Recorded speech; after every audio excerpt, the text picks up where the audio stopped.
dare più poteri ai comuni per decidere come regolamentare il tema degli affitti brevi. Da anni si chiede un intervento dello Stato nel settore e ora il Veneto potrebbe fare da traino a livello nazionale per mettere ordine in un comparto nel quale il nostro paese sconta un forte ritardo rispetto ad altre nazioni, la regolamentazione degli affitti brevi o affittanze turistiche. Che cosa ha presentato in regione? Era un progetto di legge statale che impegna appunto la Regione a fare pressione sullo Stato, che ha la competenza di gestire il tema degli affitti brevi. Siamo già in estremo ritardo, e quindi di portare lo Stato finalmente a legiferare su un tema importantissimo, quella di regolamentare il tema degli affitti brevi nelle nostre città italiane, in particolare a partire da quello che sta succedendo a Venezia. Non solo a Venezia ci sono più turisti che residenti, in alcune zone della città si arriva a 20 posti per turisti ogni abitante, numeri che ne mettono oramai in discussione persino lo stato di città.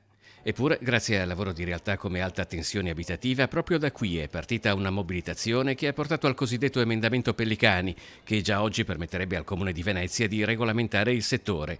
L'obiettivo è di estenderlo a tutta Italia. Il tema vero è lavorare sulla residenza, quindi sì, regolamentare gli affitti brevi in forma equa, senza punire nessuno, ma pianificandoli affinché la città non venga impattata. Non è possibile che a Venezia non si riesca a trovare casa se uno vuole venire ad abitare qui per lavoro o per studio.